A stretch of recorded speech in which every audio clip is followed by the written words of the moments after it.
This is how God awakes our soul. The song's called Roll Away Your Stone.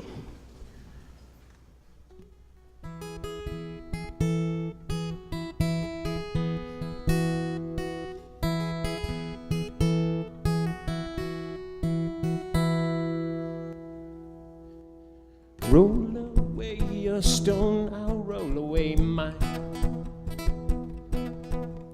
Together we will see what we will find.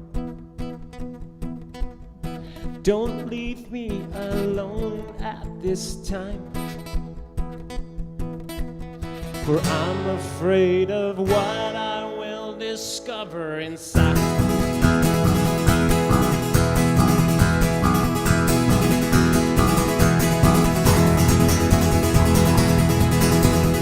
You told me that I would find a home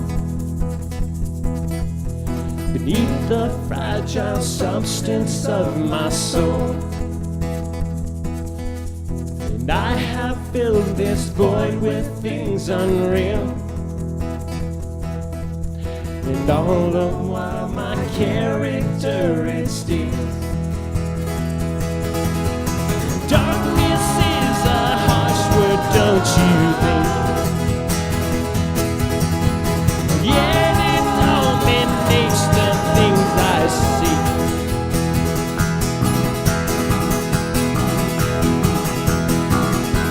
Seems that all my bridges have been burned, but you say that's exactly how this grace thing works.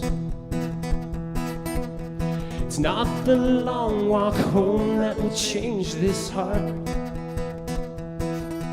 but the welcome I receive with a restart.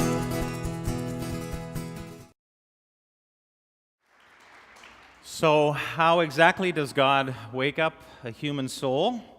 Well, any follower of Christ would know, or should know, that it can be described with one word: grace. And Mumford and Sons eloquently described what grace means in that song. I'm sure you saw it.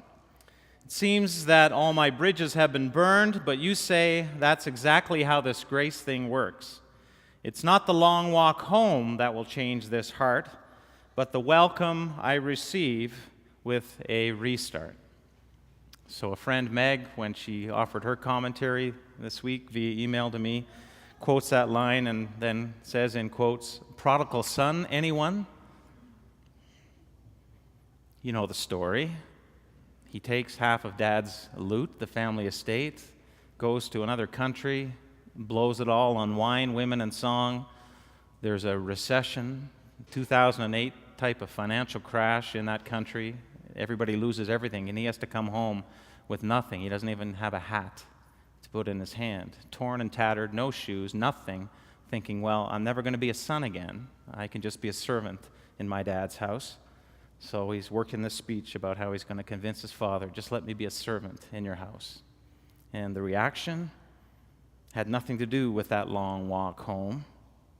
The father sees him as he's making his way to the edge of the village, and unlike any Jewish father he runs to this lousy, no-good-for-nothing son, his heart filled with love, and holds him in a trembling embrace, this boy feeling his dad's tears falling onto his shoulders. Don't give me your line, you're my son. And they have a huge party, and they kill the fatted calf, and he gets a ring and a new robe and new shoes, and he's a son again. That's grace. It's not the long walk home that will change your heart, but the welcome I receive with a restart. It's a pretty clear retelling of the Christian story, and yet, if you caught the relationship of the singer to that lyric in the song, there seems to be some ambiguity at the end of the song, where they sing, "Stars, hide your fires," quoting Hamlet, right? Macbeth. Don't go trying to quote things you don't read, John. "Stars, hide your fires, for these are my desires, and I won't give them up to you this time around. And so I will be found with my stake stuck in the ground, marking the territory of this newly impassioned soul. But you've gone too far. Who's he talking to? God? To somebody else? To a deception that wants to take him away spiritually? I don't know. But you've gone too far this time. You have neither reason nor rhyme with which to take this soul that is so rightfully mine. Sometimes we fight off God's message of grace. That is unreal, it's not measurable, it certainly doesn't fit in this world of performance orientation, and we don't believe it. Or we're so insecure that we won't let ourselves believe it. Or for whatever reason, we become forgetful and don't believe it. It has no reason or rhyme. Or maybe it is a deceptive voice that's keeping him from really believing in that grace that he's shunning in those lyrics. Or maybe it's both. I think it's both, because with me, and maybe with you, I want God with all my life. But God, stay away from my life, will you? We claim we want to give God our lives, but then we clench our fists and hold on to all that we are and everything that we have. We want to enter into all the freedom that dependence can gift us with, and we don't want to give up 1 inch of our freedom to get there. We've been maybe burned before by churches, by God. You roll away your stone first, God, and then I'll roll away mine. Stop being so mysterious. Show me your face. Unless I can touch you and feel the wound on your side and the wounds on your hands, I'm not going to believe that you really did what you said you did. Is it rebellion in us? Is it insecurity? Is it just fear? Yes.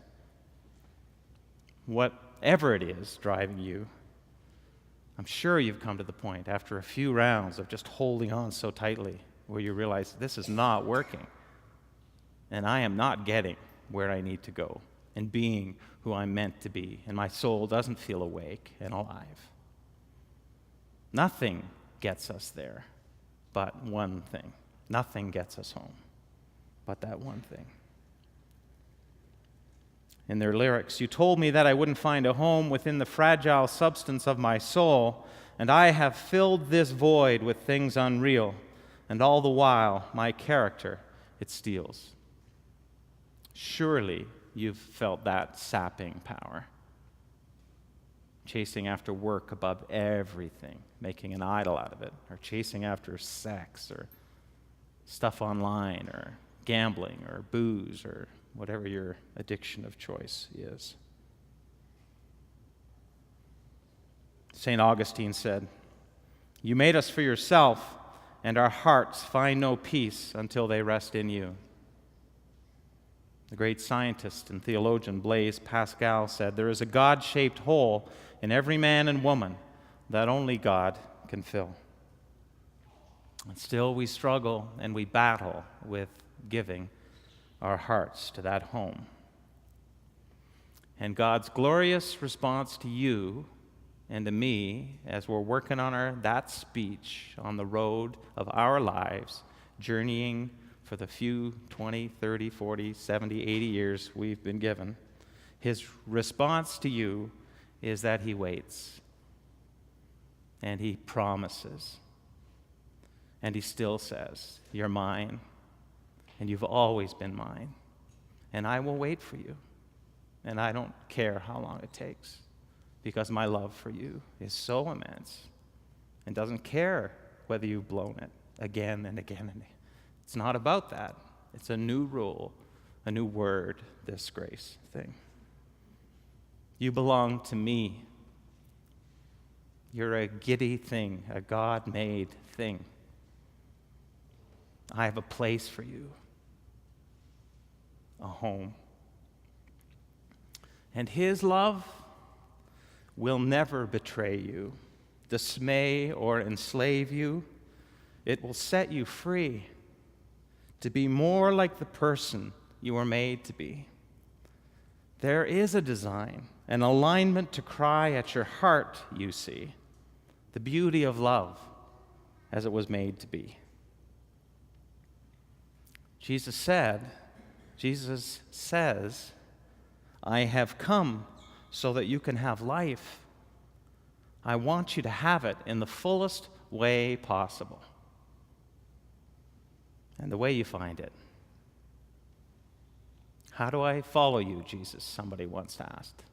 And the answer in the Bible is love the Lord your God with all of your heart, with all of your soul, with all of your strength, and with all of your mind, and love your neighbor as yourself. Mend it this way and mend it that way. The second last Mumford & Sons song we're going to hear today is entitled Sigh No More. And again, if you know it, sing it.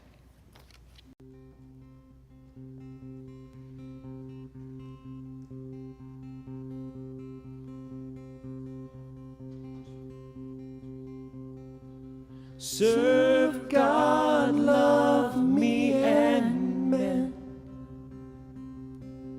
This is not the end. Live unbruised, we are friends. And I'm sorry.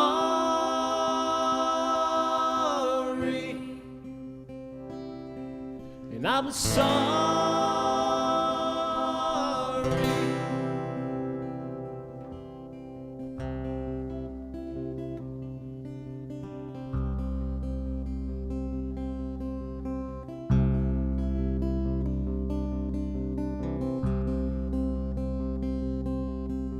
Sigh no more, no more.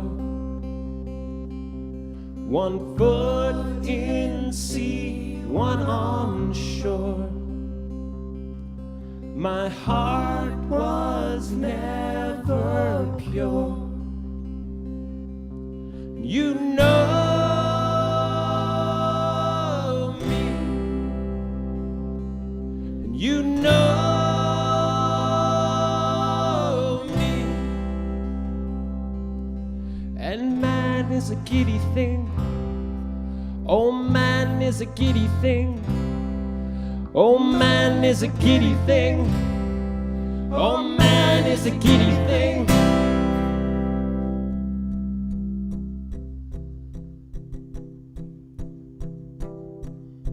Love that will not betray you, dismay or disslave you. It will set you free.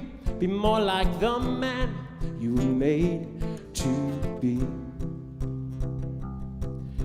There is a design, an alignment, a cry of my heart to see the beauty of love as it was made to be.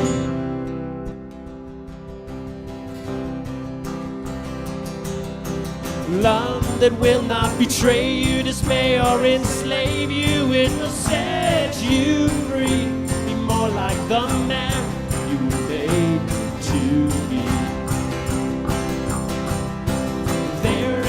Design and the love and the cry of my heart to see the beauty of love you're made to be. Love that will not betray you,